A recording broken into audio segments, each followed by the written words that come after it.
Does it feel imbalanced in some way if you're without headphones and I have the headphones on? No. I don't need headphones for validation. Amanda Sidran. Hi, Leo. We're back. We're back. I asked you to join me today because some of my regular listeners may have noticed that it's been a little while since I put out an episode. Has it? Why do you think that is? Things have been busy. You don't say. I figured the best way to just corroborate that story is to bring you in on the conversation. I'll corroborate for you. Things have been busy. Things have been busy. Lots of exciting things happening. I know. There really have been lots of exciting things. And we'll get to those over time. And some not so exciting things. Terribly boring things have been happening also. Mundane. Life. Life is happening as we speak. All around us. All around us. Nonetheless, I did collect a handful of great interviews over the summer that I've been getting around to. Great. I'm starting the season off with my conversation with Mary Sweeney. I know her. Well, that's why I wanted to have you here also, because Mary is a lovely person. Let me just say this about Mary Sweeney. You and I have a kind of relationship with the idea of Mary Sweeney that goes back before we knew her, right? Because when we were in college in the University of Wisconsin, yes, we knew that the filmmaker David Lynch spent his summers in Madison. Yes, in fact, he often came to a restaurant where I used to work when I was in college. Slinging steaks. Slinging steaks. And chops. Supper club. Right. And so he would come essentially with his wife, with his partner, life partner, Mary Sweeney. Yes. The reason he spent time in Madison is because Mary is from Madison. True. She was not only his life partner and the mother of their child, they had a child together, but also was his editor and producer and eventually screenwriter. She wrote a film that he directed called The Straight Story. Yes. So we knew about Mary. We knew who she was. We kind of knew about her, but we didn't know her personally. And then over time, we've had the privilege of becoming friends with her. Yes. So this summer when we were back in Madison, I reached out to her to see if she wanted to get together because she, like us, spends most of her year on a coast. And in her case, it's the West Coast. She lives in L.A. But she spends her summers in Madison like we have been doing over the last few years, spending at least a month in Madison. So I went to her house on the lake. She has this beautiful house that she bought and decorated with David when they were still together. Yes. She suggested that we sit outside behind the house in this screened-in porch because she loved all of the natural sounds around her, the sound of the cicadas, the sounds of the birds, the sounds of the cicadas, the sounds of the water, the sounds of the fucking cicadas that I cannot remove from this conversation. And looking back on it, I don't think it was intentional. I mean, I think she knew that they were there. She mentioned it when we sat down. Are these going to be too loud? But when we sat down to talk, the first thing that she said was, she asked me if she could give me some unsolicited advice about my podcast because she'd been listening to it. And she said she feels that I edit it a little too tightly. She would know. This is coming from a world-class editor, film editor. How did that make you feel, Leo?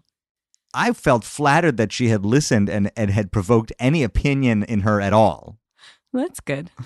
I appreciated the feedback, and I know what she was talking about. As a matter of fact, that commentary kind of set us off. What does this mean to us today?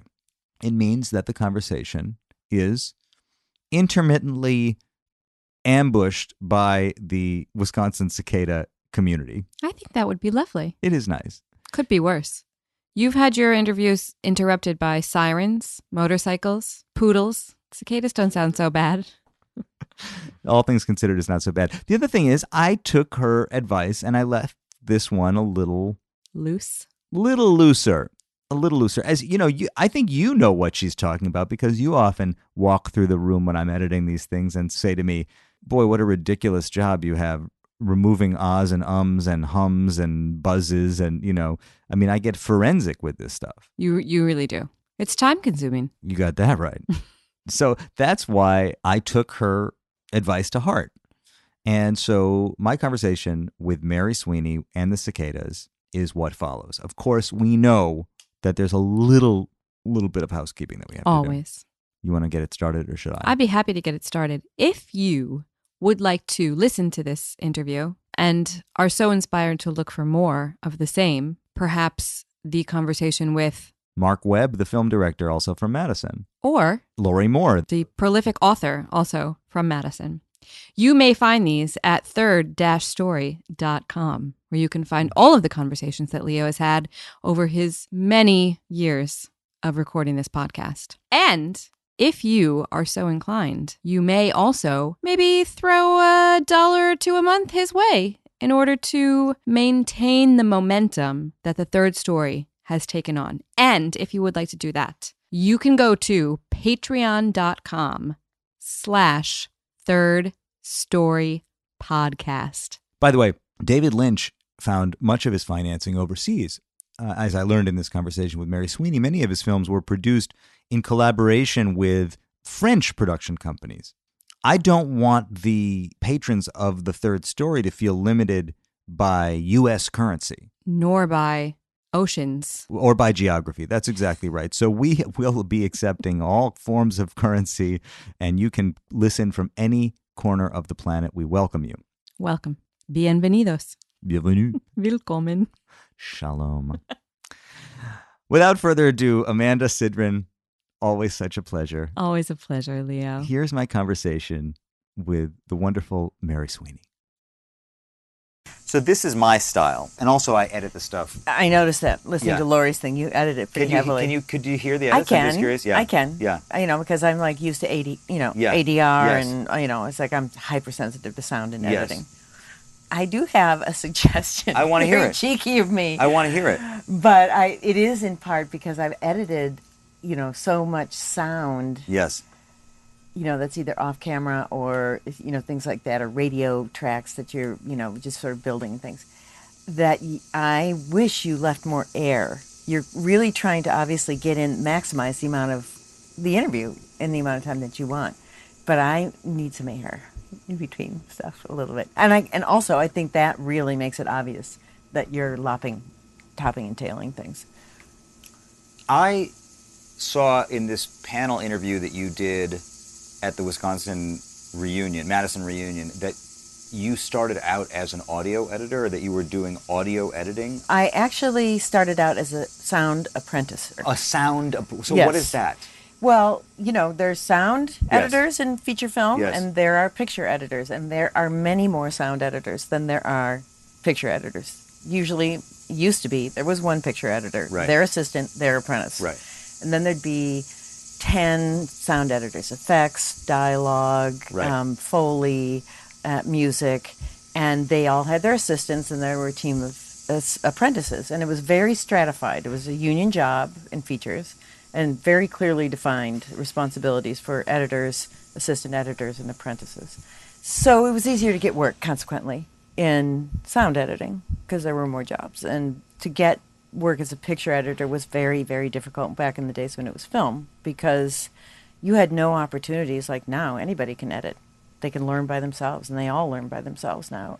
But you couldn't literally get a chance to cut anything at 35 millimeter. If you're an apprentice or an assistant even, you're not going to cut anything. Only the editor's cutting. So how do you get experience? It was really difficult in those days. And since there were so few editors and so few apprentices and assistants, it was just really hard to even get one of those jobs. Get your hands on a 35 millimeter film, and the guillotine cutter and the tape and the whole thing. It was a long time.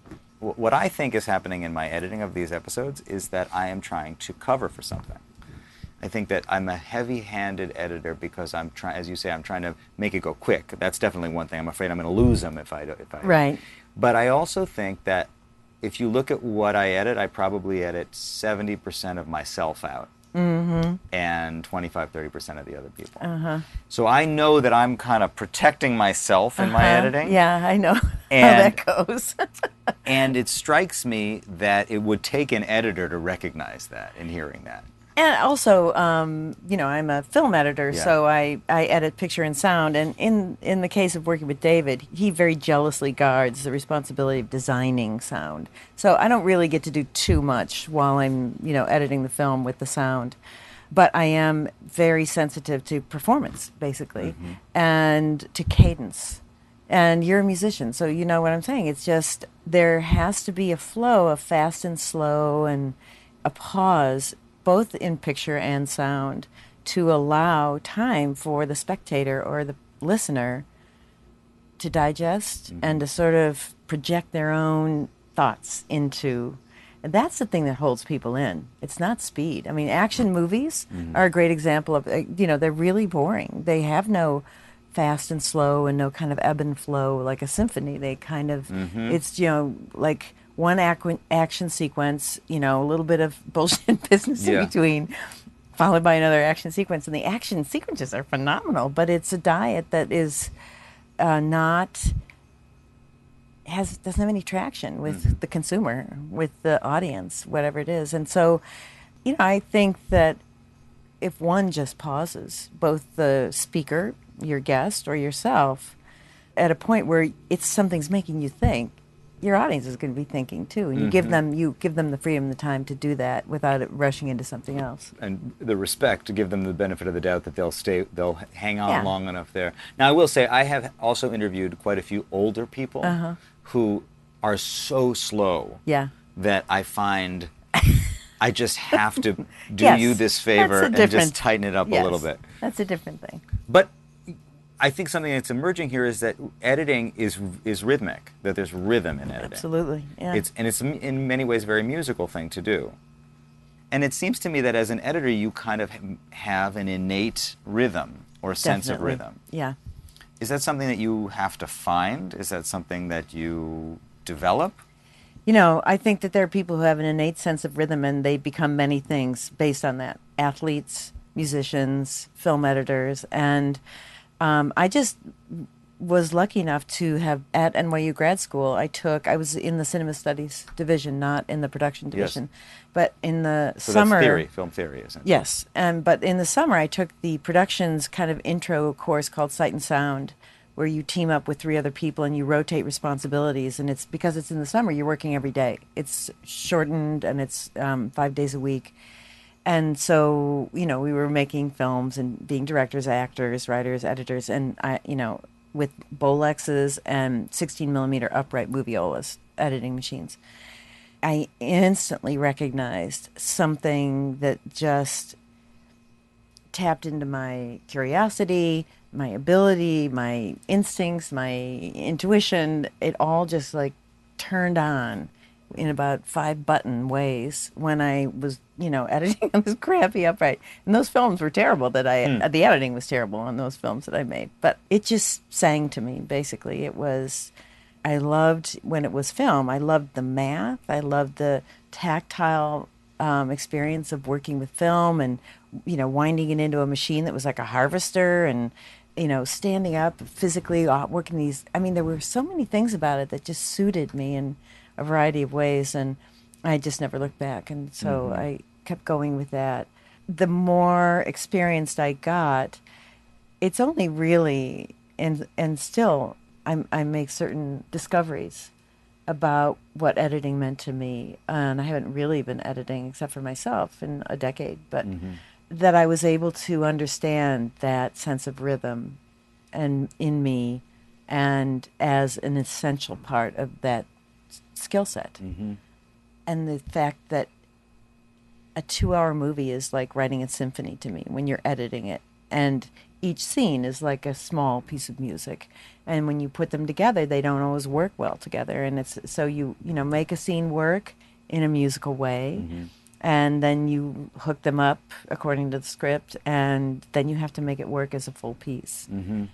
It's a beautiful thing about editing, and I know that you do when you write music and when you do these shows. This is when you change one thing, everything around it changes. So it's a perpetual.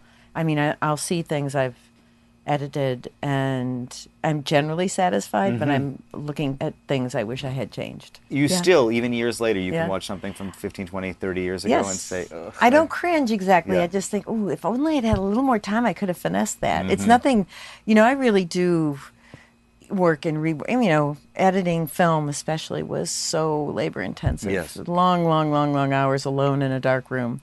Many, I definitely hit the 10,000 hour rule of outliers on the editing front. I really just kept going. But there's just like every there's hundreds of cuts. Every cut is an opportunity to make it better. It's crazy.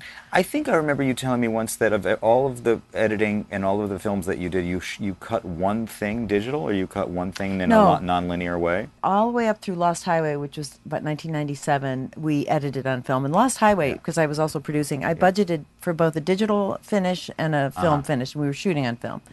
It was just too early in the game. And all the people in the labs really would, be so much happier if they didn't have to go to digital inner negatives and all this kind of business. And they weren't really comfortable with frame rates then. And also in sound, if you don't have the locked-in mag, which will phase to tell you whether you're in sync or not, it's just numbers, and there's no true sync anymore. As long as it's digital, there's no true sync. There's no way of getting, that I know of. I'm sure there is, but when we switched to digital mixing on Lost Highway, and I would, just as I could see it, I'd say, I think you're about 2 frames out of 2 sprockets of a 4-sprocket frame.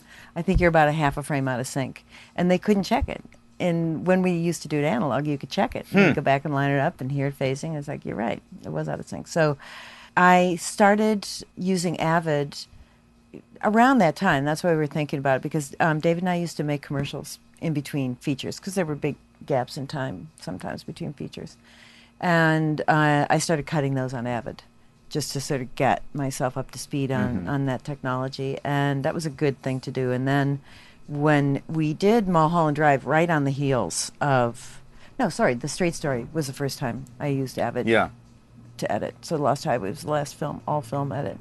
And did you feel like you became a different kind of person, different editor? Did you have to change in order to accommodate that? No, I just bent the technology to serve, and it was a great way to do it, because there are really painfully labor-intensive parts of film editing with film, and namely cutting the dailies into the scenes and just accessing in a non-linear way, or linear way, accessing the reels and reels of film and the number of chems you have in a room that still are not enough to make that easy. You're always having to take 1,000-foot reels on and off to check continuity. Just to see what happened. To see what happened, and to go to a different close-up, or to go to a close-up where the cigarette's the same length as what you've now cut into the wide shot, all that kind of stuff. Really labor-intensive. That part was like beautiful. I felt like I was flying, because I could just instantly access all of the dailies. That was great. But I always used digital editing, and I still use digital editing in using the habits I have as a film editor. And they wrote, all of the software was to wean film editors off of film. So you'd have bins instead of files and things like that. Now, though, and for a while now, there is an entirely different generation of editors. And the people who are attracted to film editing now are different from the people because it's missing that mechanical, mathematical, tactile, very slow, and very patient. You had to be really patient as a film editor, and you had to really be excruciatingly observant so that you wouldn't have to go back and check things, and also take copious notes on every day's dailies and things like that. And you really were intensely focused. And now it's quite the opposite. You can change everything 17 times in about 3 minutes. Sure. And you get very, very far away from your first impression of how that footage affected you very quickly. Yeah, I had always thought that MTV sped everything up, but the technology itself changes the way the expectation of how quickly things need to change, right? Like you can cut much faster, and you can change things much faster. And you are sort of less tethered to what was meaningful to you about, especially with someone like David, whose footage is so painterly. I could just swim, I'd get these dailies, and I would just, it's like Christmas every day. And I would just immerse myself, I'd just be lost to the world, and I would immerse myself in these dailies. But I was also really taking copious notes, because they'll never affect you that way. The second time is already, it's like the first time you see it is when you get the hair raising on your arms. It's like, oh my God, look at the way that light is moving across her face. Things like that. And that's all gold, and that gets lost. I mean, I bet there are definitely people who do not even watch their dailies in real time, and you just lose all that magic. You've mentioned David David Lynch As several in times David already. Lynch, yeah. It occurs to me that your development as an editor really takes place in collaboration with David Lynch. Yes. I went from being an assistant to an associate. I associate edited, again, because of the nature of the business. It was almost a decade before I actually got to cut even a scene. Yeah, it's a tough profession, but I loved it. And very early on, I was an associate editor on a documentary, and that gave me the bug right away that I should just hang in there. But I worked primarily in features, and that's really difficult to move up. And through a very lucky break, I was living in the Bay Area, and David brought Blue Velvet to the Bay Area for post-production because Alan Splett, his sound designer, was from the Bay Area, and he wanted to go home. He wanted to work from home. And I got hired as the assistant editor on that, and through, again, a very lucky break. But I was As I understand it, the lucky break is that the assistant editor who would have done it left for a great opportunity to edit Howard the Duck. To be an assistant editor on Howard the Duck, yeah. So I got the booby prize of working on Blue Velvet. Which changed your life. Totally changed my life, yeah. And so I was assistant editor on Blue Velvet and first assistant on Wild at Heart. And then I moved to Washington, D.C. for 3 years. For what reason? I was married to someone who was in law school in Berkeley. That's why we were there. And he had some clerkships in Washington, D.C., so we moved there for 3 years. And so that's when they made the pilot of Twin Peaks. And I came back to work as the assistant editor on Wild at Heart. I came back to L.A. to work on that. And you moved back, or you just went back for that project? I went back for that project, but that was a point at which my husband and I decided to get divorced.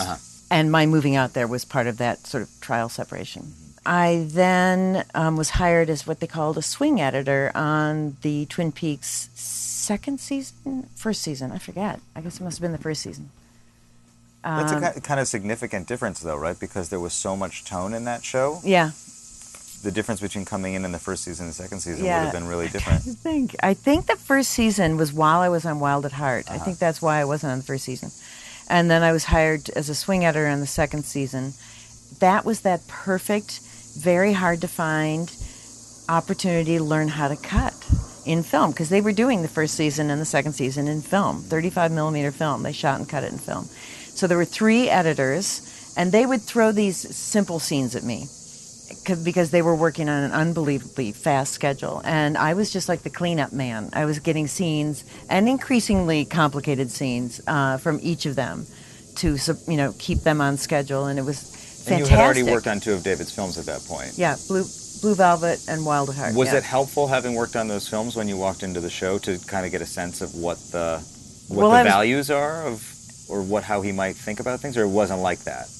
Well, when I walked into that show and the scenes I was getting were not really even if I had acclimated to David's style, it didn't make any difference. It's sort of like you're still at the stage where you're buying people cigarettes and coffee a little bit, but not completely, but so I definitely by that point, David and I were friends. We were good friends, but I also had been gone for 3 years, and I, learned so much from the 3 editors who were giving me these scenes. I mean, that's a really great thing that also isn't there anymore, because everybody's an autodidact on digital editing now.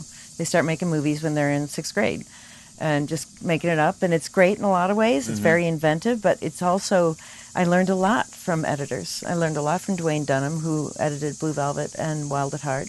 And I learned a lot from these 3 editors I worked with.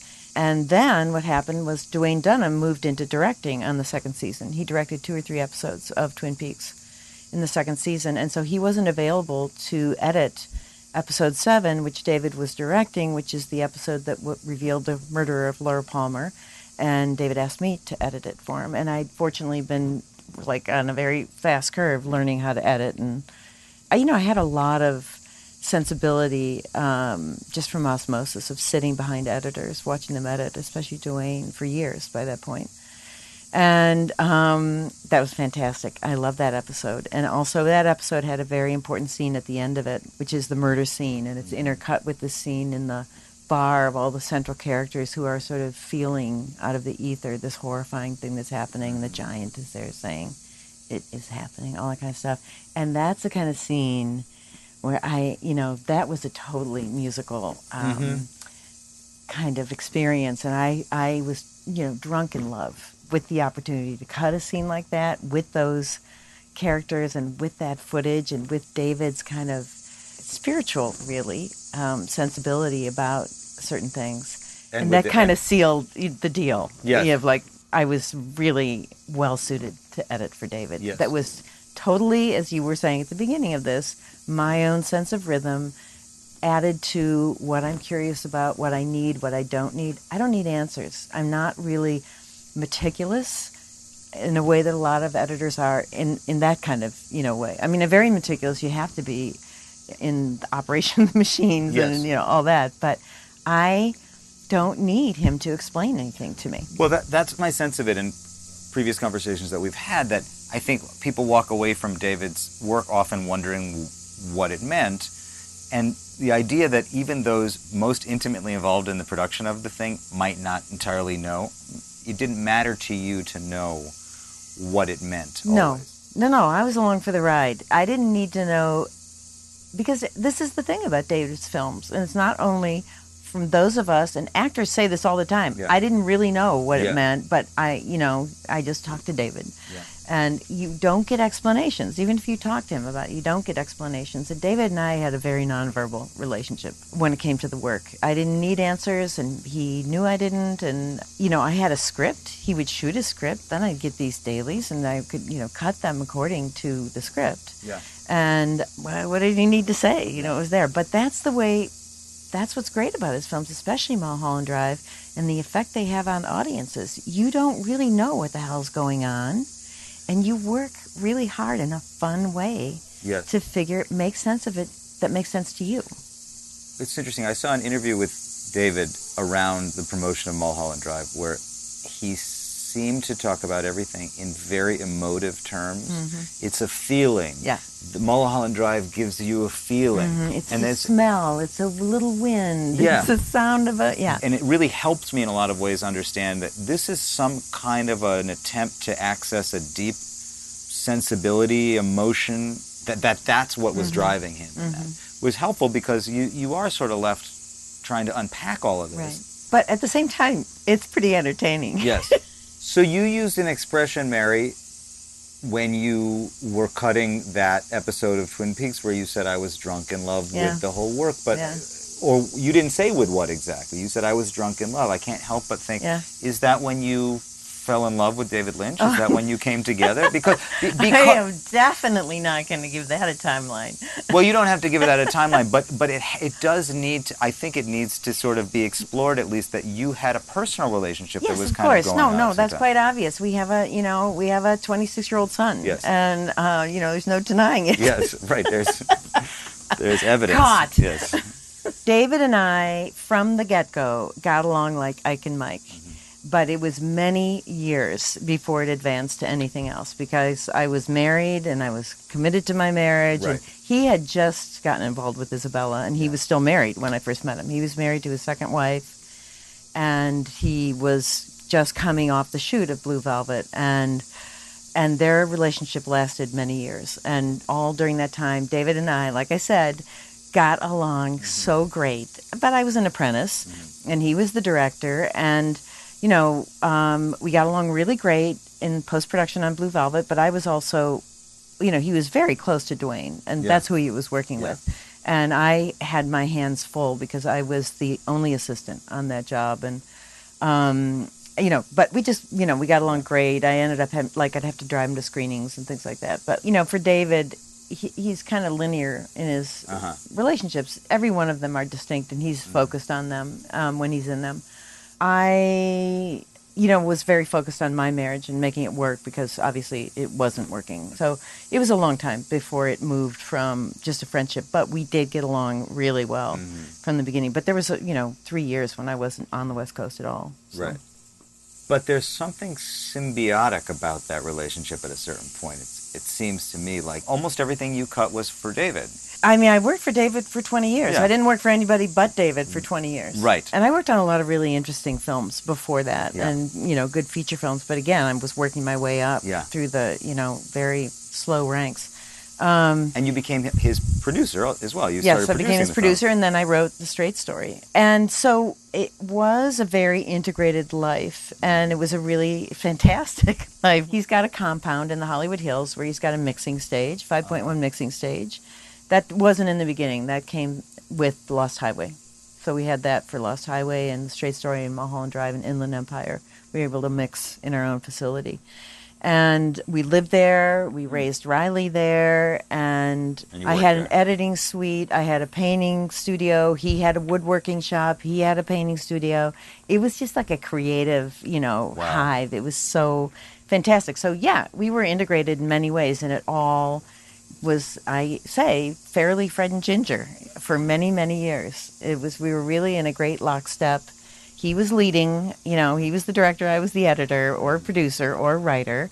And it was a, fantastic pleasure to work with him in that way. And I was very deeply involved on all levels. He was my husband. We had a child, and I took care of my child. I took care of my husband, and I edited, and I, produced and wrote. It's interesting that you say it was kind of a nonverbal relationship, right? Like all of that you're doing without having too much discussion about. It just depends. I was really referring to the creative collaboration of editing and directing when I said that, because I didn't need explanations. Yeah. I use the example all the time. When I read in the script of Mulholland Drive that two little old people are going to go under the door jamb, I don't need to ask him about that, because guess what? I'm going to see that in dailies, and I can't wait to see it. Mm-hmm. It's so much more fun to see what that's going to mean. Yes. When I'm reading it in the script. Also, I was cutting the first cut while they were shooting, and there was very little time to talk about stuff. We always talk. I talked to him every morning. I would call him as soon as I'd seen the dailies. But when you're setting a production of a film and he's got a script and a concept, right, and you have to, as you say, I budgeted this, something as simple as, well, we budgeted to do it digitally and on film. Like how, I guess maybe one of the questions is, tell me about the process of producing a film, and tell me about being in close collaboration with the writer-director while that's happening. That sort of grew out of the fact that I was always taking care of David effectively. And so in post-production, when I would lock picture and turn it over to sound, I would remain engaged in, discussing with him distribution deals, if we were looking for distribution, or what festivals to go to and all that kind of stuff. We were very engaged in a team in taking care of the child that was, besides a real child, the film, whatever film we were working on. Often producers aren't that attentive at the tail end. They're onto other things. There are so many different kinds of producers. It just sort of emerged that I was actually paying attention to a lot of things that were outside the scope of being an editor, and David trusted me, and, again, we just got along. We understood each other very well, and, his creative rights and protecting his creative rights through everything, including, distribution and marketing and all those things, were something I was very engaged in, because it was beneficial to everybody associated with the film, and especially David. So that sort of is how I, started talking to him about producing, and so I produced a small film called Nadja first, and then after that I started producing on Lost Highway, which is right on the heels of Nadja, and I produced everything through Inland Empire after that. It just became a general, we were just partners in my sort of interfacing in ways that he really wanted me to. It wasn't that I was actually wanting to, but I sort of became a shield, I think, in a lot of ways, where I could interface between him. Also, we were always financed by French companies, and I speak French, and I'd lived in Paris, and so I started working with French financiers, and that really helped that too. And we spent a lot of time in France, and David still goes to France regularly, but we were always taking films to the Cannes Film Festival. We were going for meetings with our financiers, and, for two kind of Midwestern people, it's an odd intersection, and it was a very harmonious intersection that we had. Yeah, I was thinking about that. I see that there's always a French... Yeah, Studio Canal and CB 2000 and... And yet the films don't feel particularly French to me. No, They're very American, but Yes. the Europeans love David's film. They don't feel American to them at all. They're Yeah. they're both very American because he's part like Jimmy Stewart and part someone totally avant-garde. Yes. And they love that in Yes. France. They love him like they love Jerry Lewis. He's a very big deal over there. Or Woody Allen. I think they love him more than Woody Allen. They love him more than Woody Allen. As a musician and as a composer, I really am curious about working with really the same composer on so many projects as well. Angelo did so many of those projects. Yeah. At what phase would the music enter the process, and how, as an editor, do you interface with that? Angelo and David have a really beautiful and, again, very nonverbal, spiritual and emotional bond. And again, they were a very, they intersected in some very special way, just like creatively David and I did, different from the way it was with Angelo. And it had nothing to do with my personal relationship with David, because it was there before that developed.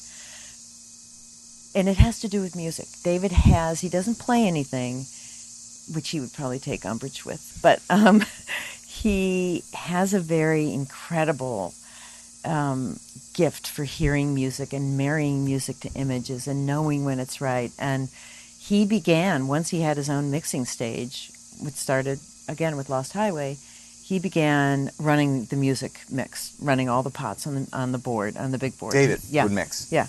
And he slows it down, he reverses it, he marries things. So what he would demand of Angelo was really more abstract, less scripted or scored to picture.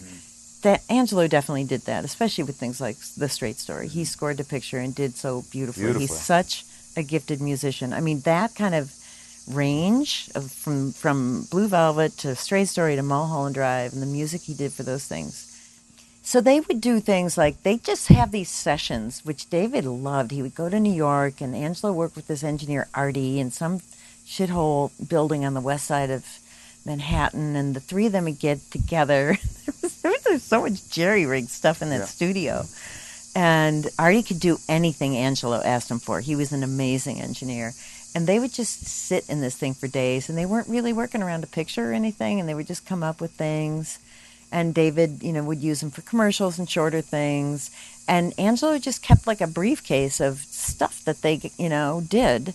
And he'd pull them out. He'd say, what about that? And David so I think that when they went to, for example, start working on the score of Mulholland Drive, which was initially for a TV pilot, I think they actually pulled out something they had written specifically for a Mulholland Drive feeling years before. Because Mulholland Drive was an idea that David had at the end of Twin Peaks, the original Twin Peaks, that he and Mark Frost were going to do another series, and they gave it a title, Mulholland Drive, and it was going to be about the girls from Twin Peaks coming to Los Angeles, to Hollywood. So I think at some point he and Angelo just created a kind of what the feeling David had about that idea was, and he actually pulled it out. I think it's maybe the opening credit sequence. But that sort of also shows you how much my involvement was in it, which is fairly tangential. Yes. And I rarely cut to music, only when there's like playback, like a Rebecca Del Rio in Yolanda, the crying thing in Mulholland Drive, because I like the scene to work and have its own music coming out of the scene. That is so interesting. Yeah. So you just cut according to a biorhythm, like essentially... My own biorhythm, yeah. I cut everything. I cut the first cut without David in the room. And then he would come in, and we would sit down and watch it. The first cuts would be very, very long. We'd sit down, put it on a flatbed initially, and just watch it reel after reel. Would you build in a little extra space knowing that it might tighten up, or they'd be long because that's how you... I was it was a very rough assembly. And I always... I was pretty negligent about trying to make it work, honestly. First of all, I wanted to put in every single... preference that he had circled, among the takes. Even if it wasn't really working, I didn't think it was the best, it would be a disservice to not show him. And his preferences are coming from watching dailies or from being on set? No, not really. It's what it's what he'll say. That's the best take. Yeah, and the continuity person will, script supervisor will circle that. And so that's how he would work. He would just watch the performances, and he would say in the moment, I think this is the one. Yeah, he wouldn't watch the performance. Nobody had playback in those days. He'd watch it with his eye, right? And he would know. He's unbelievably sharp about things. So, for example, if I didn't use his preference and he wouldn't have the thing in front of him and said that was a circle preference, he'd say, why didn't you use my preference? So it was, it was in my interest to show him everything that he thought was the best in the first cut, no matter how lumpy and bumpy it was, because that would save us time going back in, at a very late stage and saying, that wasn't my preferred take. Why is that in there? I don't like it anymore, this kind of stuff. Whatever. There are a variety of reasons. But I was out of respect also to his intentions and to keep it raw enough that we could start to give it shape from that point. And so obviously there's no music at that point because there's no way that you could try to cut definitely no, but as I'm saying these things, I think it's an interesting thing. I really was kind of, it was an egoless position to take. It wasn't about what I thought would be the best cut at that point. It was about showing him, each scene plotted out the way he set it up. He would shoot masters that were like a full 1,000-foot reel, 10 minutes long of the whole scene. So I would just take a master and build in, close-ups and two shots where he shot them. And so, it was always running very long, and it was really very rough. But it gave him the opportunity to not have someone else have given it a shape before he was in the cutting room. Do you think that is common for editors to do? I have no idea what editors do. We're all in our own little caves.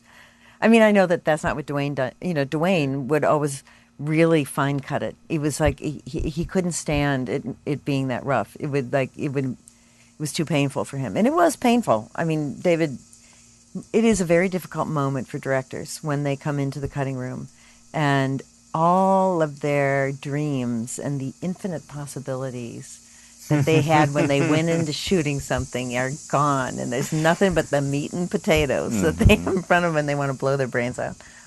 And the rougher the cut, the bigger the gun. Part of me thinks it's very nurturing to do that, or very sensitive to just say, I'm going to give you the opportunity to shape it without imposing my ego.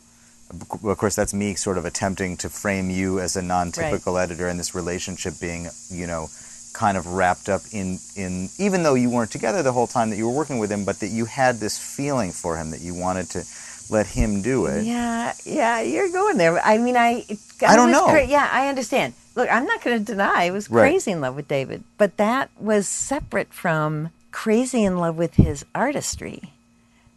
I mean, I really, I didn't separate him. That's the beautiful thing about that 20-year ride. They were, after a certain point, totally integrated and beautiful. And, it fed into, our family and, his kids from his other marriage. And it was like a very beautiful time.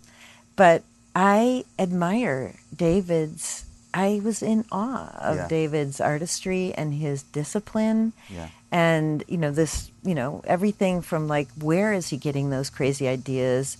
Where is that kind of feeling that he's getting into this stuff coming from to, how can he remember what his preferred take was and that I didn't use it, Well, and so to an extent that opens up the question of, and I think we talked about this last time I saw you, of just what it does to you, what it is like to be in the service of somebody, I hate that term. Not in the service as a servant, but that is to be serving of the vision, to be part of the vision of somebody. Well, that's a question you can ask me and Angelo and Peter Deming and Naomi Watts.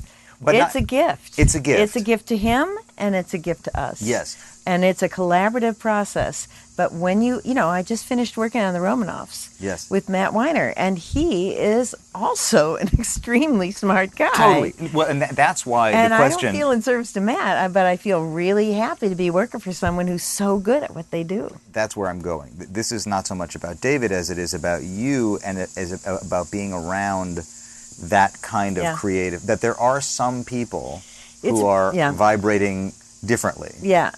There are some people who are vibrating differently, but I'm going to take the lens off of those, famous people for a moment and talk about people like me and all of the other people who support. Like Angelo is another good example. It's like each of us, I would say, when we work with people like that, we have to have a certain level of our own creative sensitivity and ability and insight and gifts to play up to that game, and our game is really raised by the talent we're supporting and collaborating with. So I'd like to think of it more as collaboration than in service to. I think that there are people like me, and I would say, again, Angelo, but, the film business and television business are full of so many talented people. Jack Fisk is another one, who have enormous talent, but they aren't great directors.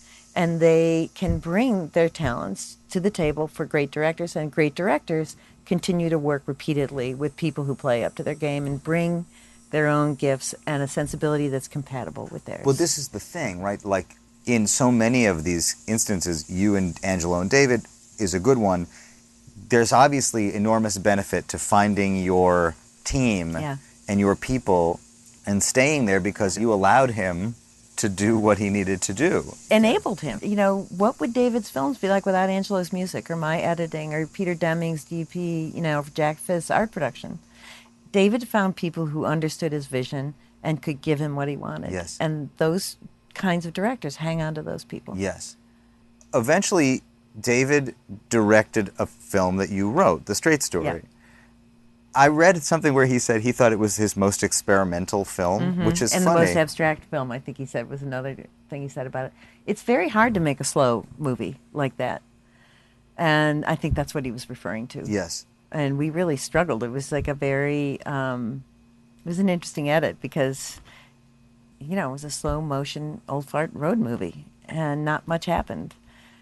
But it was a beautiful film. What was it like for you now to be cutting something that you wrote where you walked into the process with, you must have had something in your head when you wrote it, some visual idea. Yeah, oh no, it meant a lot to me. That's why I wrote it. I didn't want to trust it to anyone else to write. By the time I finally got the rights, which took me 4 years, I didn't trust it to anybody else to write it. So the rights took you 4 years. As I understand the timeline, the story itself only took place not that long before. I think it was like 95 or something like that, 94, 95. So did you read about it or hear about it? I read about it, and it was like, it was on NPR, it was in the newspapers, and I... Guy drove his tractor across the state line. Yeah, it really caught my imagination. Is this part of the country? It's the kind of, I've said this many times, these kind of, you know them too, these kind of laconic Midwesterners, especially in the northern Midwest, Minnesota and Wisconsin, very yep, nope kind of, thing, but also wise, very wise and smart and just not well-educated rural people. And I loved the character. I loved his stubborn pride, the reasons why he drove his lawnmower 350 miles and the kind of ingenuity of it and the stubbornness and the dignity really attracted me. So it took me a long time to get the rights. And then I wrote it and with my childhood friend here, John Roach.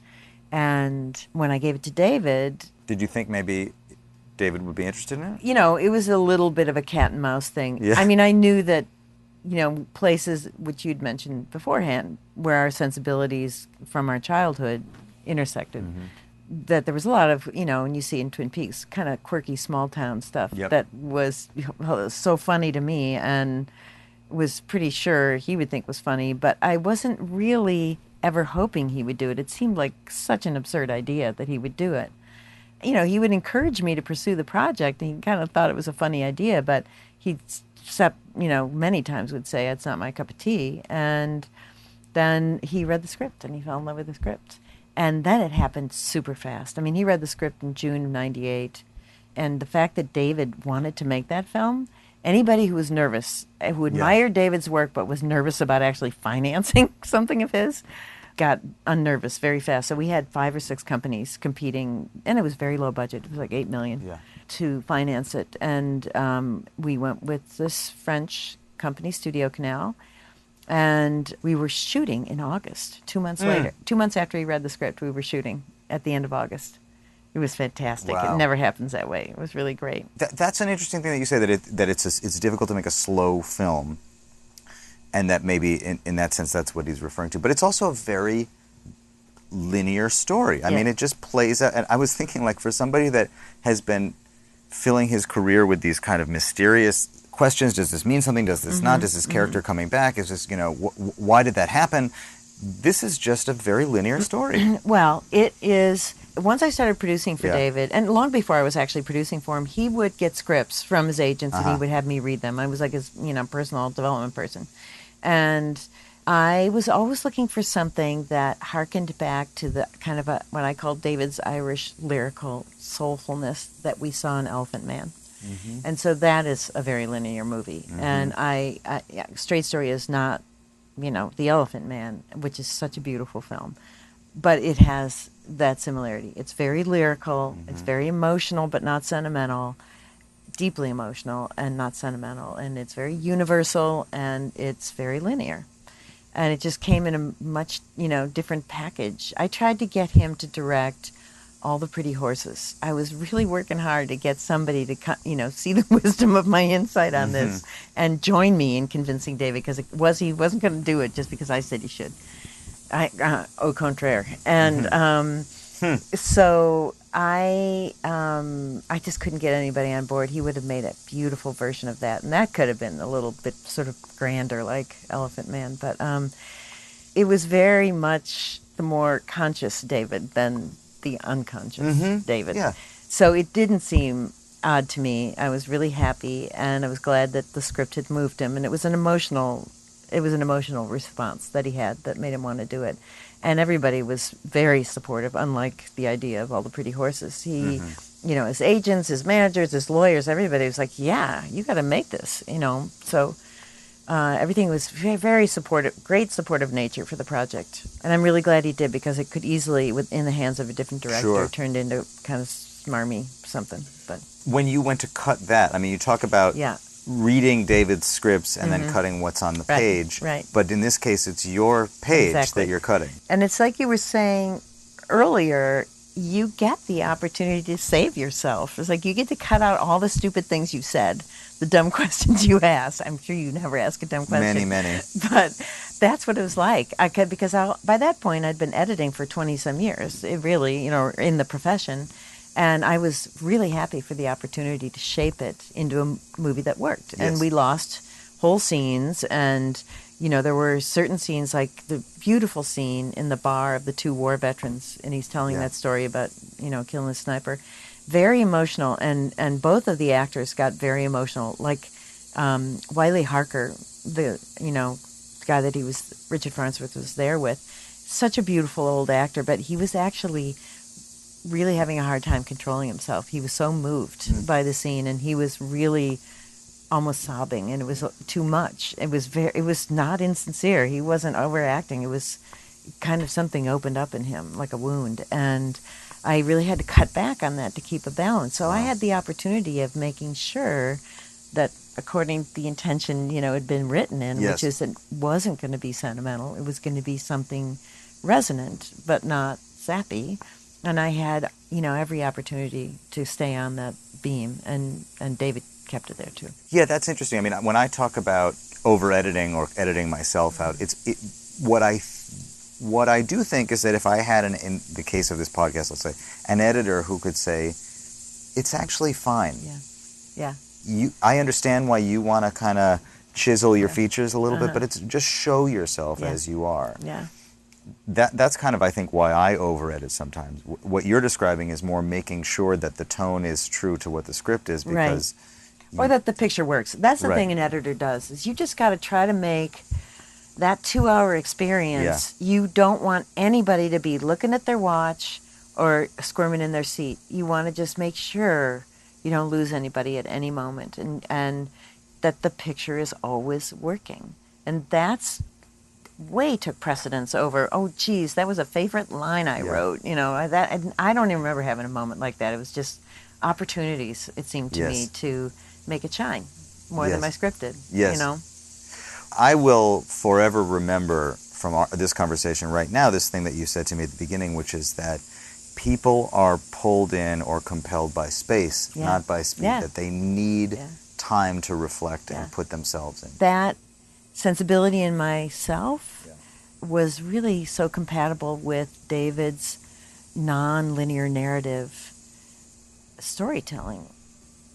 If you could find the places where I was, he'd cross a line and it's like, now I'm too lost. Yeah. Or I was really moved or horrified, I would just instinctively build an air there and leave time. I just knew that people would need time to digest that. I was my own lab rat, and Right. I was the right kind of lab rat for David. But what I think is interesting is sometimes when you settle on something for a long time. I just watched A Straight Story yesterday, so this is in my head. Fresh. The opening sequence where she's in between these two houses and lying out. Eating her pink snowballs. And she's, that you sit, that's to me an establishing shot.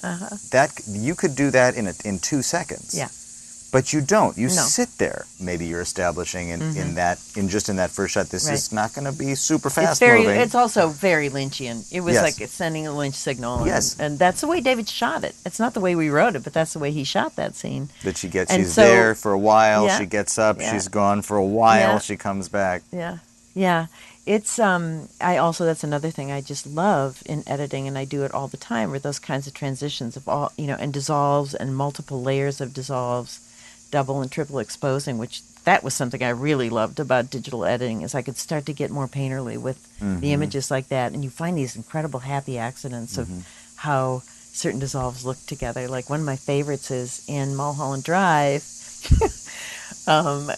where Betty and Rita are sitting on the couch. It's the beginning of the movie, and she's discovered Rita in the bathroom, and they're talking about, what happened to you and all this kind of stuff, and they're sitting on the couch, and They're practically whispering. and it starts because it goes from driving. I think it's Justin Theroux's character is driving down a palm-lined road in Beverly Hills or something. So it's up at the palms, and they kind of are, leaning together at the top, and it's just driving along like that. And I dissolved into Naomi Watts like this on the couch, and those trees lined up with their elbows like that in this incredibly cinematic way. So I love doing that, and doing that in The Straight Story with all those beautiful aerial shots was just like a playground to me. I just would get lost in trying different stuff, and that is where music and rhythm, and I don't play musical instruments, but my family's musical. We all sang a lot and had a player piano, and my dad used to play the organ, and we'd all literally gather around and sing together when I was a little kid. And I'm very tuned into music, and that's where it comes out for me, is in editing. I mean, that leads to sort of the question that I ask kind of everybody, one way or the other, and I think it's a question I inherited from my father, who asked everybody he talked to, is it's a question of voice, about where you find and how you find voice, because I think what you're describing can be sensibility, aesthetic, but it's a voice. It's a personal voice in editing. Yeah. You teach this stuff. Yeah, I do. I don't teach editing. I teach screenwriting. And I teach a class that I created, and this is sort of, my own trying to get that answer, get it for me and help my students at a very earlier stage in their careers get it.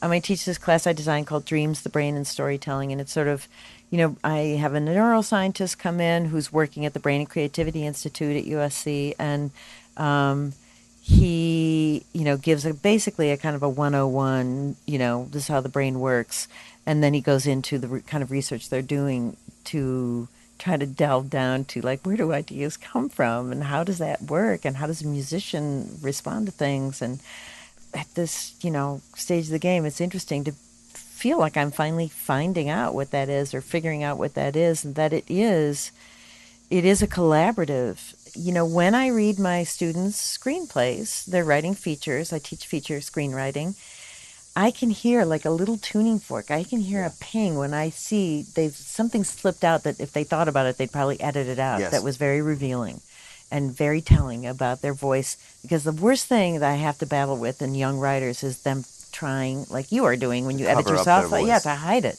to not reveal themselves, or because everybody's so awkward. When these are young people, and you don't want to reveal that about yourself. I continually have these really great writers who write secondary and tertiary characters with unbelievable depth, and they're so engaging and three-dimensional, and they all circle around the central character who is only defined by their characteristics and how he interacts or she interacts. And that's with a tendency you're seeing. Yeah, I think that's a tendency I have still, and I have to fight it. And it's hard to speak in your voice, you know. And to teach voice, I mean, that's, I don't know if you heard the conversation I had with Laurie Moore, but this was the question, how do you sit alone and focus on your own voice and your own writing for half of your life, and then walk into a room and find a way to bring it out in other people, which is kind of where you are right now also. A little bit, except that what I've discovered is that is my gift. Laurie is a great writer. She's a great writer. And that's a huge gift she's got. I don't have that gift. I'm a very responsible writer. I write like an editor. So that's why the Romanoffs was a really great experience, because that's a collaborative writing team. And that I could see that is a really great path for me to pursue, because I am a really great editor. Yes. And I can see and hear the truth, in a voice, in David's voice, in the voices of all of us in the room. Matt Weiner knows, and so does David. They know their own voices very well, but I hear it, and I'm on board with it. No, I mean, I know that the experience of working on this Matt Weiner show, The Romanoffs, has been a really great thing for you, and also really wrapped in secrecy, or in a certain kind of Which my work with David always was wrapped in secrecy. So it's an old habit for me, and I'm very comfortable with it. I'm a really private person, and I don't, and also. It was a great lesson I learned from David. It's like, you don't need to explain it. It's going to come out, and everybody can engage in it, and it could be what they want it to be. Yeah. So after having worked so closely with David, I hear you saying you came into the writer's room on the Romanoffs with a certain very developed skill set of as an editor and as a collaborator, as being able to recognize certain things and help pull them off. But you're also there as a writer. Yeah. And I wrote one episode. I mean, that's the way. It was so fascinating to be in a writer's room. Yeah. That was my first, really fantastic experience. And it was a great experience. And Matt, was able to, he has earned, obviously, the right to do it the way he wants to. And Amazon respected that. And so we had a dedicated writing room with no pre-production going on for 20 weeks. And we wrote these 8 episodes. Yeah. So you wrote one, but we wrote 8. So you're in the room on the other episodes as well? Yes. I'm a consulting producer, and I was in the room. There were 8 writers and Matt was in the room with us almost all the time. He explained the whole idea and concept to us, and he had a lot of ideas already for episodes, and he kind of went through those, and it was great, because that was a great introduction and engagement into where his head was. It had been in this story for, I think, a year before, we all assembled in the writing room. And there were some veterans of Mad Men in the writer's room, and so that was really great. There were a lot of new, fresh people for Matt, and for whom Matt was fresh. And there were these Mad Men vets who he, implicitly trusted, and they had great relationships. And so it was a really very wonderful experience. Really fantastic bunch of super smart people and good writers, and working together to kind of break the story and shape the outline, and then the outline would go to one person to leave the room and write the first draft. And I think that I had some particular strong insights to the nature of the kind of offbeat rhythms of one of the episodes, and they decided to give that to me to write. So he and Semi Chellis, who was kind of his, she's an executive producer along with him on the show, and I was, thrilled because I loved that episode. 20 weeks of writing, I mean, that you are living inside the headspace for 20 weeks of that show. Yeah, I have to say, I mean, I can't compare it to other writing rooms, and I'm sure some of them were much crazier hours, especially shows that have writing rooms running alongside production. That's a much more intense experience. And Matt was really smart. He didn't want that pressure. He wanted to really focus on these episodes. And he was, he's a very, very smart guy, a brilliant writer, and he really knows television. How did you know him? I just met him. We were both on the board of the LA Review of Books. It's a fledgling book review, 5 years old, something like that. And we were both brought onto the board, and they had a photo shoot. They did a big spread in Hollywood Reporter about, the LA Review of Books and Hollywood and this kind of stuff. And that's where I met him, was at the photo shoot. And he knew a lot about my work. And so, and he's a real cinephile. And he, he knows a lot about a lot of things, in films and television, and so much fun to talk to. And we were just, gabbing away. And then we met a couple of times. He had an office, but he was just sort of developing stuff and writing his book. And, so we just had gab sessions that weren't about any particular projects, just about life and art and books and movie and work.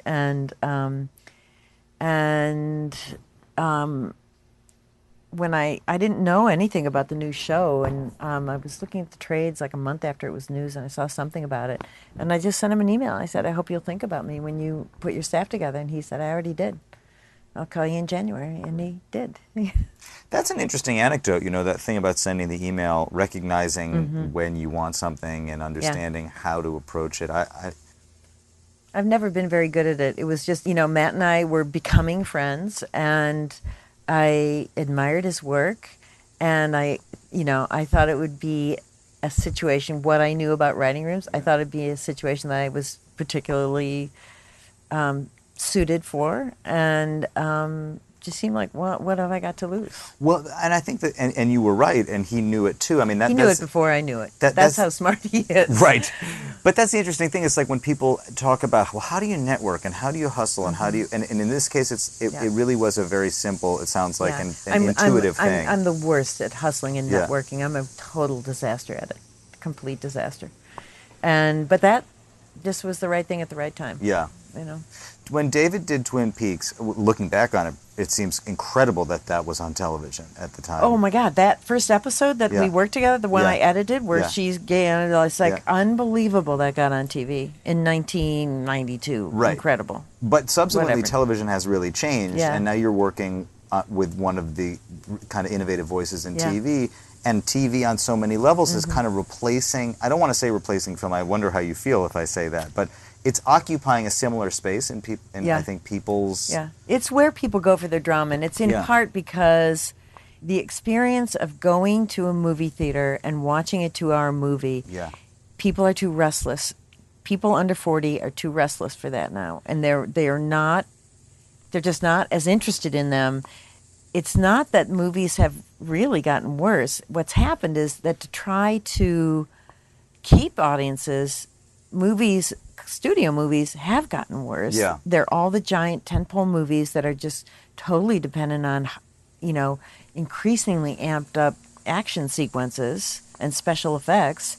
And so it's become an old person's pleasure to go to the movie theater. I hope the pendulum, Michael Mann seems to think the pendulum will swing back from his lips to God's ears. But I think that the increased interest in television and the increased, along with the changing platforms and the budgets that are going into television, and the fact that writers are the people who dominate television. It's not a director's game. It's a writer's game. And they are the executive producers. They are the kings and queens in television. That's interesting. That's why TV's gotten so much better, is because the writers are doing it.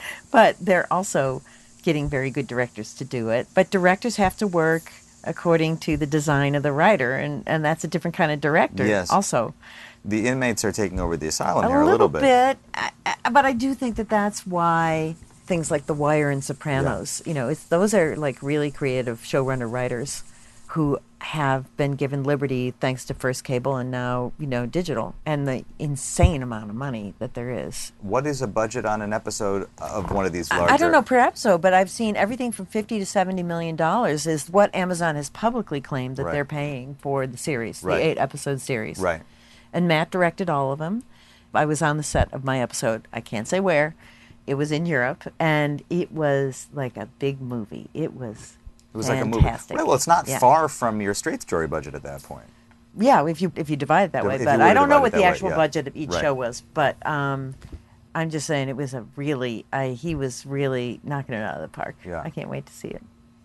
So, Mary, when I asked you if you would do this, you said, I'll talk about anything, and then you gave me a list of things. So I'm going to put a couple of words in front of you right now. And none of them was, when did you fall in love with David Lynch, if I recall correctly. I didn't mean, the question was not, I understand when I asked that question, the reason I think that you responded is, I wasn't trying to unpack any personal thing about like the timeline of marriages and relationships. It was more evolution of a working relationship and a personal relationship at the same time. It is the only time I have had a personal relationship with anybody, and I've been working since I was 15. And, it was in large part against my better instincts, and I really resisted it for quite a while. But it was, it was great. I grew up in a house where both of my parents are extremely creative. And they were complementary to each other in what they did, but they were not working together on the same stuff. I can't believe it myself when I look back on it. I envy often. I have seen couple friends, not maybe quite as in lockstep, although sometimes musical friends or complementary artistic friends, and there's an energy that starts to be generated that is so infectious, and it inspires everybody involved. And I really look at that with a kind of longing sometimes. And on the other hand, I feel like the healthiest thing in my life has been that there's this real separation of these things. It's fraught with problems yet to come, but we had a great long ride. Yes. It really worked out for a long time. And I'm really, I have zero regrets, of course. Okay. What's my list? Here's your list. Baking pies. Wait, you're going to give me these one by one and I have to... I have to. Okay, so I have become a master pie baker, which, your parents have benefited from quite a bit. Yes. And all my friends in my family here. And basically, someone long ago when I lived in New York, a very sophisticated woman, taught me how to make pâté brisé. The secret is butter. It's flour and butter, but it's something that, commercially you don't seem to be able to get anymore, is that kind of pie with that kind of crust. And the sweetest thing about it is that the first Thanksgiving I came home after that, I baked this pie for my father, who was raised on a dairy farm, and they churned their own butter, etc. He was born on that farm. And he almost started crying when I made that pie for him. It just instantly gave rise to many childhood memories. And so that became my, specialty. So pies, baking, as I understand, I'm not a baker, but as I understand it, baking, where you have a lot of people who are great in the kitchen, they cook and they improvise. You don't get to do a lot of improvising when you're baking. No, and it often breaks down. People are either good bakers or good chefs. And you? Everybody in my family were my grandmas, my mom, were all baking cookies and breads and stuff like that. I think it maybe comes out of the farm. Life. I like to cook, but I'm not a great baker. I'm a great pie maker. Pie maker. Yeah. Cairo. Okay, so I have been involved both through USC and Film Independent, where I'm board chair, with State Department grants to be a sort of soft diplomacy internationally through the arts. I was involved with the project investigators when we got the grant, and I made certain contributions, including bringing Film Independent on as a sponsor to the USC grant application. And then I've traveled, once we got the grant, it sent filmmakers and film experts to foreign countries with certain films that seemed appropriate in some way, and we'd have a week of exchanges with film students or students who weren't film students, and we'd show the films and this kind of stuff. So that was filmmakers going over and sort of... With finished films, just finished showing films. films. So we and took the straight story to, of all places, Kazakhstan. And I went to Kazakhstan on that. And then I went to Laos with some other films. And I was a film expert on that. And I'm on the roster of film experts for that grant program. And I went to Jordan also and did a couple weeks of workshops on producing, editing, writing films. And then Film Independent applied for a grant that was bringing filmmakers over and creating several weeks of programs in Los Angeles to put them through. Filmmakers sort of mid-range, already had made films and that sort of thing, all from the Middle East. And this was when? That was about 3 years ago. So it was... Post-Arab Spring. I was then mentoring, mostly screenwriting, with the filmmakers who came over as those workshops. So then I went to Cairo in 2016 on the USC grant program, and I was on the jury of the Cairo Film Festival. And the previous spring on the Film Independent program, I had mentored an Egyptian filmmaker, and when I went to Cairo the following December, I saw 45 minutes of that film that I mentored him for the screenplay of. And then that film was subsequently Egypt's official submission to the Academy Awards. So that kind of stuff is happening. Now I'm going back to Cairo in December, again at the time of the Cairo Film Festival, not on the jury, and we're going to have a meeting of all of the Middle Eastern filmmakers that we've worked with over the past 3 years in these workshops. As you started to set this up, there was a phrase that you used that I think is so interesting, soft diplomacy. Yeah. Everybody thinks I'm in the CIA. I am not in the CIA. Well, I really am a filmmaker, just like wanting to keep lines of communication open. I think it's fair to say, to an extent, in a slightly more abstract way, that when we do work, we are engaged in the art of soft diplomacy in the sense that this is the sort of the best export that we maybe have to much of the world, our ability to create the way that we can. And I often think when I perform in certain places with my father that we are kind of diplomats in a funny way. Absolutely. No, I've always believed that, and I love this country, warts and all. Yes. And I think that there are many things that people admire, about us. And I think the world is heartbroken that seems to be turned on its head right now. I mean, I think we've done many heinous things in the 20th and 21st century, long before President Trump. That's true. And there are many reasons why people don't, hold us up as a leading light. But nevertheless, it's a great country to live in, and we do have a lot of freedoms. Hopefully, and that'll creative continue. freedoms. At least so far, creative freedoms are not on the chopping block. I mean, the press is in the sights, and that's not good. No. Because right after that comes the writers. Yeah. But I still feel like, well, we're still making what we need to make. Yeah, and it is. It puts a human face, especially now. It puts a human face on what Americans are like for artists, musicians, painters, filmmakers. The other soft diplomacy programs. There's a music program where they send young black women rappers over to Africa, and it's a great program, and it started many, many years ago, and maybe some people are in the CIA who are in it, but I don't know anybody. I mean, because we're all people here with real jobs, and Although I don't know if I can trust you because everything you've done has been enshrouded in secrecy. So if you were in the CIA, the last thing you would do is say you're in the CIA. Exactly. That's exactly what they'd expect me to say. Okay, parenting, I'll give you an opportunity to respond to. I will ask this. You have a son. He's a product of two very creative people. He is a creative person himself. What did you hope that he would see from you guys? Once again, that involves an ego that I don't have. I have an ego. I'm not, trying to put myself to be, something Egoless, I'm not. yes. But, I took it one step at a time, and I was so happy to have a child. I kind of squeaked it in under the wire, and we were such a happy little family for so many years. And as I say, we sort of pulled in Austin and Jennifer Lynch as well, because they were both living, after a while, they were both living in LA, and we had Sunday dinners every week, and it was really so fantastic. And I loved being a mother, and I loved my son, and he, when I came into my family, I don't know why I came in different from everybody else, but I came in who I was, and he came in who he was. And as he grew older, life with Riley was discovering who Riley was, which was different from David and different from me and part David. And that's the way I still look at him. I see ways in which he's like me and ways in which he's like David and ways in which he's not anything like either of us.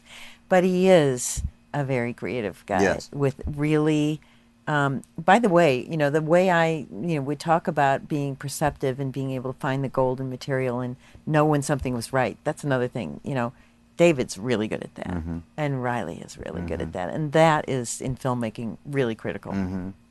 But one thing that Riley had sort of going for him that you didn't is that he didn't have to explain to you or to his father that he was interested in being an artist or why he, that was just part of who he was growing up. Part of me wished he wanted to be an accountant just to spare him the grief of being the child of, artists. But he really focused on music. He's a musician, and he fairly assiduously avoided film all the way into like the second year of college. And then he gave up and went to the Art Institute, transferred from where he'd been going to college, and transferred to the Art Institute and only focused on film and made some really interesting films there. So that's the path he's on now. Finally, and I'm saving, I do feel the best for last because you did, the Catholic Church, Mary Sweeney. What is there to say? I have been thinking a lot about my own storytelling. And, I mentioned earlier that I will never be a writer even approaching the caliber of somebody like Lori Moore, but I do like to write, and it's become an increasingly important part of my artistic endeavors. And I realized that my passion, which is what I had as a child, for everything about, when I was growing up, it was still in Latin, and I was, in grade school during the Vatican II and all those changes. And I really regretted those changes, even as a, little shaver. It's like, ew, I don't want to hear this in English. It's so much more beautiful in Latin. But I was very, went to Catholic schools, and my Catholic schools had nuns who were genuinely like angels, with a few exceptions. A music teacher who was just full of light and joy and, sweetness. And really, most of the nuns in the Dominican order that I experienced were like that. And the Dominicans' mission is education. It's not like, conversion or things like that. Many of the nuns were well educated because their order would pay for, advanced degrees for the nuns and things like that. And they lived in this liberal town. And as you know, there's a whole wide swath of certainly nuns and some priests like Thomas Merton, and hopefully this Pope, who they take the mission seriously, that everybody is your brother and sister, and that we're here to serve the poor and help the needy and all that kind of stuff. I believed all of that up until about 16 or 17. And I had the, protection and the fortune to be taught by religious people, mostly nuns, who really lived that way. But the mythology completely captured my imagination. And I would we would every Friday during Lent, we'd go leave the classroom as a class and go over and do the Stations of the Cross. Like every grade would have their turn. We'd do this kind of thing. And I would stand before every one of the stations and just totally immerse myself in what Jesus felt like. This kind of thing. It was a very immersive thing for me and triggered my imagination, and was a very famous story that I could learn the rhythms of storytelling from. So I've come to realize that one of the many gifts, along with a kind of sense of morality, or not morality, kind of justice, that the Catholic Church gave me, was a deep mythology to enrich my childhood with storytelling. And so I'm not interested in telling Bible stories, but I have a deep internal, that's the way the brain works. It's nurture and nature. In a funny way, there's almost something Lynchian about it. Like, I have to say, I grew up Jewish. I don't understand the story of Jesus. I keep asking my friends who were raised, with it, to explain to me again. I don't. And in the resurrection, how does it mean, and where? It's so foreign to me. But it's obviously an extremely compelling story. Yeah, and it's very mystical. And it's mystical. Okay, yes. The Holy Trinity. Let's just start there. Yes. It's unbelievable to believe in these things as a child. It is triggers your imagination. That's that. In a funny way, I've been kind of trying to figure out, why is this story so sticky? Because it requires us to accept things that we really don't know how to accept.